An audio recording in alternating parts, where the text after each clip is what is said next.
Friends, ಈ ವೀಕಲ್ಲಿ ಯಾವೆಲ್ಲ ಫಿಲ್ಮಿ ಅಪ್ಡೇಟ್ಸ್ಗಳಿದಾವೆ ನೋಡ್ಕೊಂಬರೋಣ ಬನ್ನಿ. ಅನೌನ್ಸ್ಮೆಂಟ್: ಕಿಚ್ಚ ಸುದೀಪ್ ಅವರು ಆಕ್ಷನ್ ಪ್ರಿನ್ಸಿನ ಹೊಸ ಮೂವಿ ಕೇಡಿ ಸಿನಿಮಾದಲ್ಲಿ ಗೆಸ್ಟ್ ಅಪಿಯರೆನ್ಸ್ ಅಲ್ಲಿ ಕಾಣಿಸ್ಕೊಳ್ತಾ ಇದ್ದಾರೆ ಅನ್ನೋ ಸುದ್ದಿ ಬಂದಿದೆ. ಈಗ ಅವರ ಪೋಸ್ಟರ್ ಕೂಡ ರಿಲೀಸ್ ಆಗಿದ್ದು, ಕಾಲಭೈರವನ ಪಾತ್ರದಲ್ಲಿ ಕಾಣಿಸ್ಕೊಂತಿದಾರಂತೆ. ಪೆದ್ದಿ ಸಿನಿಮಾದ ಪೈಲ್ವಾನ್ ಸಿನಿಮಾದ ಗ್ಲಿಮ್ಸ್ ರಿಲೀಸ್ ಆಗಿದ್ದು, ಸಿನಿಮಾ ಏಪ್ರಿಲ್ 30ಕ್ಕೆ ರಿಲೀಸ್ ಆಗೋದು ಪಕ್ಕಾ ಆಗಿದೆ. ಆದ್ರೆ ಇದು ಫಿಕ್ಸ್ ಅಲ್ವಂತೆ, ಪೋಸ್ಟ್ಪೋನ್ ಕೂಡ ಆಗ್ಬೋದಂತೆ. ಆದ್ರೆ ಸದ್ಯಕ್ಕಂತೂ ಸಿಕ್ಕಿರೋ ಮಾಹಿತಿ ಪ್ರಕಾರ ಸಿನಿಮಾ ರಿಲೀಸ್ ಆಗ್ತಿರೋದು ಏಪ್ರಿಲ್ 30ಕ್ಕೆ. ನಿಮ್ಗೆಲ್ಲ ಗೊತ್ತಿರೋ ಹಾಗೆ ಸಲ್ಮಾನ್ ಖಾನ್ ತೆಲುಗು ಡೈರೆಕ್ಟರ್ ಜೊತೆ ಸಿಕಂದರ್ ಅನ್ನೋ ಮೂವಿನ ಮಾಡಿದ್ರು. ಹಾಗೂ ಸಿನಿಮಾ ಅಷ್ಟೊಂದು ಚೆನ್ನಾಗಿ ಓಡಿರ್ಲಿಲ್ಲ.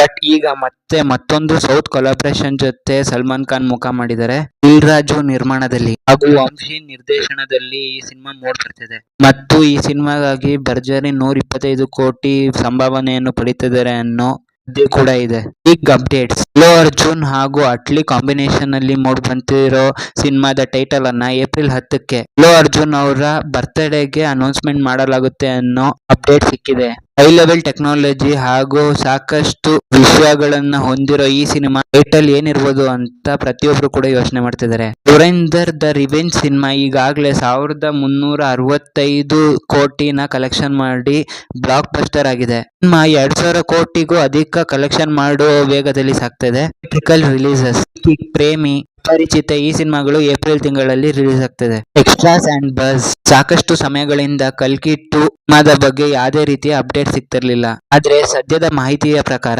ರೆಬಲ್ ಸ್ಟಾರ್ ಪ್ರಭಾಸ್ ಏಪ್ರಿಲ್ 10ರಿಂದ ಶೂಟಿಂಗಿಗೆ ಸ್ಟಾರ್ಟ್ ಮಾಡಲಿದ್ದಾರೆ ಅನ್ನೋ ಸುದ್ದಿ ಇದೆ. ಪ್ರಮುಖವಾಗಿ ಪ್ರಭಾಸ್ ಈ ಸಿನಿಮಾದಲ್ಲಿ ಕರ್ಣನ ಪಾತ್ರದಲ್ಲಿ ಮಿಂಚೋದಕ್ಕೆ ರೆಡಿಯಾಗಿದ್ದಾರಂತೆ. ಡೈರೆಕ್ಟರ್ ಅವರು ಈ ಸಿನಿಮಾದಲ್ಲಿ ಪ್ರಭಾಸ್ ಅವರನ್ನ ಕರ್ಣ ಹಾಗೂ ವಿಜಯ್ ದೇವರಕೊಂಡನ ಅರ್ಜುನ್ನ ಪಾತ್ರದಲ್ಲಿ ಒಂದು ಮಹಾಭಾರತದ ಸೀಕ್ವೆನ್ಸ್ ಅನ್ನ ಶೂಟ್ ಮಾಡಲಿದ್ದಾರೆ ಅನ್ನೋ ಸುದ್ದಿ ಹೊರಬಿದ್ದಿದೆ. ಇದರ ಮಧ್ಯದಲ್ಲಿ ಅಮಿತಾಬ್ ಬಚ್ಚನ್ ಮತ್ತು ಕಮಲ್ ಹಾಸನ್ ಆಗಿರುವ ಕ್ಯಾರೆಕ್ಟರ್ ಗಳನ್ನ ಶೂಟ್ ಮಾಡೋ ಸಿದ್ಧತೆಗಳನ್ನ ಮಾಡ್ಕೊಂತಿದ್ದಾರೆ ಅನ್ನೋ ಸುದ್ದಿ ಕೂಡ ಬಂದಿದೆ. ಖಂಡಿತವಾಗ್ಲೂ ಈ ಎಲ್ಲ ಅಪ್ಡೇಟ್ಸ್ ಗಳಿಂದ ಸಿನಿಮಾದ ಮೇಲಿನ ನಿರೀಕ್ಷೆ ಹೆಚ್ಚಾಗಿದೆ ಅನ್ನೋದು ಗೊತ್ತಾಗ್ತಿದೆ. ಕಿರೀಟ್ ಸಿನಿಮಾದ ನಿರ್ಮಾಪಕ ಹಾಗೂ ಟಿ ಸೀರೀಸ್ ನ ಮಾಲೀಕ ಆಗಿರುವಂತ ಭೂಷಣ್ ಕುಮಾರ್ ಕಿರೀಟ್ ಸಿನಿಮಾದ ಬಗ್ಗೆ ಇತ್ತೀಚೆಗಷ್ಟೇ ಹೇಳಿಕೆ ನೀಡಿದ್ದಾರೆ. ಸಿನಿಮಾದ ಶೂಟಿಂಗ್ ಆಗ್ಬೇಕಾದ್ರೆ ನಾನು ದೃಶ್ಯಗಳನ್ನ ನೋಡಿದ್ದೀನಿ. ಹಾಗೆ ಸಂದೀಪ್ ರೆಡ್ಡಿ ವಾಂಗ ಈ ಬಾರಿ ಇಂಡಿಯನ್ ಫಿಲಂ ಇಂಡಸ್ಟ್ರಿಲಿ ಇನ್ನೆಂದು ಕಂಡು ಅರಿಯದಂತ ಕಂಟೆಂಟ್ ಅನ್ನ ನೀಡಲು ಪ್ರಯತ್ನ ಪಡ್ತಿದ್ದಾರೆ ಅಂತ ಹೇಳಿದ್ದಾರೆ. ಒಂದು ಸಿಂಪಲ್ ಪೊಲೀಸ್ ಸ್ಟೋರಿ, ಆದ್ರೆ ಇದನ್ನ ತೆರೆ ಮೇಲೆ ತರ್ತಾ ಇರೋದು ಒಂದು ಯೂನಿಕ್ ರೀತಿ ಆಗಿರೋದ್ರಿಂದ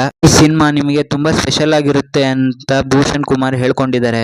ಸಂದೀಪ್ ರೆಡ್ಡಿ ವಾಂಗ ಹಾಗೂ ಪ್ರಭಾಸ್ ಅವರ ಜೊತೆ ಮೂಡ್ ಬರ್ತಿರೋ ಈ ಸಿನಿಮಾದ ಮೇಲೆ ಸಾಕಷ್ಟು ನಿರೀಕ್ಷೆ ಇದ್ದು, ಪ್ರಭಾಸ್ ಅವರ ಜೊತೆಗೆ ಇಲ್ಲಿ ವಿಲನ್ ಆಗಿ ವಿವೇಕ್ ಒಬರಾಯ್ ಅವರು ಕಾಣಿಸ್ಕೊಂತಿದ್ದಾರೆ ಅನ್ನೋ ಸುದ್ದಿ ಕೂಡ ಹೊರಬಿದ್ದಿದೆ. ರಾಮಾಯಣನ್ ಸಿನಿಮಾ ಬಗ್ಗೆ ಪ್ರೊಡ್ಯೂಸರ್ ಅಮಿತ್ ಮಲ್ಹೋತ್ರಾ ತುಂಬಾನೇ ಕಾನ್ಫಿಡೆಂಟ್ ಆಗಿ ಕಾಣಿಸ್ಕೊಂತಿದ್ದಾರೆ. ಸಿನಿಮಾದ ಸ್ಕೇಲ್ ಮತ್ತು ಕ್ವಾಲಿಟಿನ ಹಾಲಿವುಡ್ ನ ಲಾರ್ಡ್ ಆಫ್ ದ ರಿಂಗ್ಸ್ ಹಾಗೂ ಗ್ಲಾಡಿಯೇಟರ್ ಸಿನಿಮಾದ ರೀತಿ ಇದೆ ಅಂತ ಹೇಳ್ಕೊಂಡಿದ್ದಾರೆ. ಅತಿ ಶೀಘ್ರದಲ್ಲೇ ರಾಮನ ಪಾತ್ರದ ಟೀಸರ್ ಕೂಡ ರಿಲೀಸ್ ಆಗುತ್ತೆ ಅಂತ ಹೇಳಿದ್ರು. ಅದು ಕೂಡ ರಿಲೀಸ್ ಆಗಿದೆ. ಅಲ್ಲು ಅರ್ಜುನ್ ಅವರ ನೆಕ್ಸ್ಟ್ ಸಿನಿಮಾ ಅಟ್ಲಿ ಅವರ ಜೊತೆ ಆಗ್ತಿದೆ ಅನ್ನೋದು ನಿಮ್ಗೆಲ್ಲರಿಗೂ ಗೊತ್ತಿರೋ ವಿಷಯ. ಅದಾದ ನಂತರ ಲೋಕೇಶ್ ಕನಗರಾಜ್ ಮತ್ತು ಸಂದೀಪ್ ರೆಡ್ಡಿ ವಾಂಗ ಜೊತೆ ಆಗ್ತಿದೆ ಅನ್ನೋ ಸುದ್ದಿ ಕೂಡ ಇದೆ. ಆದ್ರೆ ಈಗ ಕೇಳಿ ಬರ್ತಿರೋ ಲೇಟೆಸ್ಟ್ ಮಾಹಿತಿಗಳ ಪ್ರಕಾರ ಎಲ್ಲ ಸಿನಿಮಾ ಆದ ನಂತರ ಕೇರಳದ ಹೆಸರಾಂತ ಡೈರೆಕ್ಟರ್ ಆದಂತ ಜೋಸೆಫ್ ಅವರ ಜೊತೆ ಅಲ್ಲು ಅರ್ಜುನ್ ನಟಿಸ್ತಿದ್ದಾರೆ ಅನ್ನೋ ಸುದ್ದಿ ಇದೆ. ಮಲಯಾಳಂ ಸೂಪರ್ ಹೀರೋ ಮೂವಿ ಆದಂತ ಮಿಲ್ನರ್ ಮುರಳಿ ಮನ ಡೈರೆಕ್ಟ್ ಮಾಡಿರುವಂತ ನಿರ್ದೇಶಕರು ಇವರು. ಖಂಡಿತವಾಗ್ಲೂ ಈ ಕೊಲಾಬ್ರೇಷನ್ ತುಂಬಾ ಯೂನಿಕ್ ಆಗಿರುತ್ತೆ. ಯಾಕಂದ್ರೆ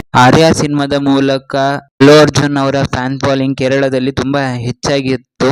ಪುಷ್ಪ ಸೀರೀಸ್ ಇದನ್ನ ಇನ್ನಷ್ಟು ಹೆಚ್ಚು ಮಾಡಿದ್ರೆ ಈ ಮೂವಿ ಏನಾದ್ರೂ ಕೊಲಾಬ್ ಆಗಿ ರಿಲೀಸ್ ಅಲ್ಲು ಅರ್ಜುನ್ ಅವರ ಸ್ಟಾರ್ಡಮ್ ಇನ್ನೂ ಮೇಲೋಗುತ್ತೆ ಅಂತ ಹೇಳ್ಬೋದು. ಧುರಂಧರ್ 2 ಒಂದು ಪ್ರಾಪಗೆಂಡಾ ಮೂವಿ ಅಂತ ಹಲವಾರು ಯೂಟ್ಯೂಬರ್ ಗಳು ಹೇಳ್ತಿದ್ದಾರೆ.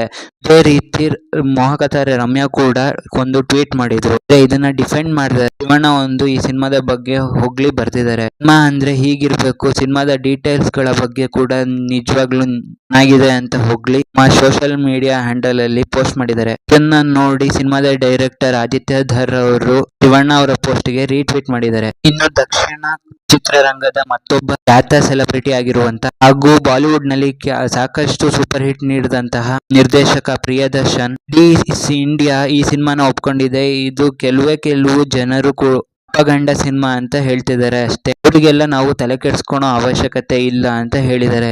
ಕೆಲವು ಜನರು ಈ ಸಿನಿಮಾನ ಸುಳ್ಳು ಅಂತ ಹೇಳ್ತಿದ್ದಾರೆ.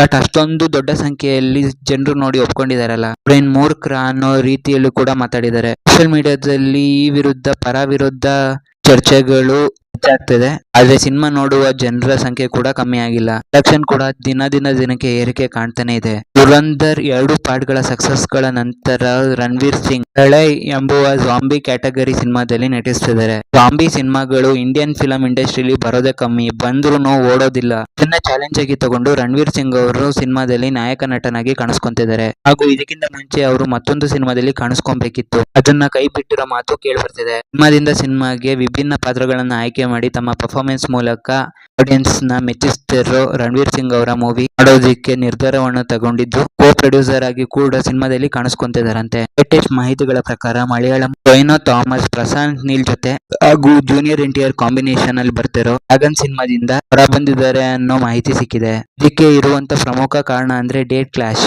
ಒಂದೇ ಟೈಮ್ ಅಲ್ಲಿ ನಾನು 2 ಸಿನಿಮಾಗಳನ್ನ ಮಾಡೋದಿಲ್ಲ ಅಂತ ಹೇಳಿಕೆ ಕೊಟ್ಟಿದ್ದಾರೆ. ಮಲಯಾಳಂ ನಲ್ಲಿ ನಾವು ಒಂದು ಹೊತ್ತಿಗೆ ಒಂದು ಸಿನಿಮಾ ಮಾತ್ರ ಮಾಡ್ತೀವಿ, ಹಾಗೆ ಒಂದೇ ಸ್ಕೆಡ್ಯೂಲ್ ನಲ್ಲಿ ಇಡೀ ಸಿನಿಮಾನ ಮುಗಿಸ್ಬಿಡ್ತೀವಿ. ತೆಲುಗುನಲ್ಲಿ ಒಂದು ಸಿನಿಮಾ ಮಾಡೋದಕ್ಕೆ ವರ್ಷ ಪೂರ್ತಿ ತಗೊಂತಾರೆ. ನಾನು 3 ತಿಂಗಳಿಗಿಂತ ಹೆಚ್ಚಿನ ಸಮಯವನ್ನ ಕೊಡೋದಕ್ಕೆ ಸಾಧ್ಯ ಇಲ್ಲ ಹೇಳ್ಕೊಂಡಿದ್ದಾರೆ. ಇದಾಗಿತ್ತು ಇಲ್ಲಿನ ಅಪ್ಡೇಟ್ಸ್ ಗಳು.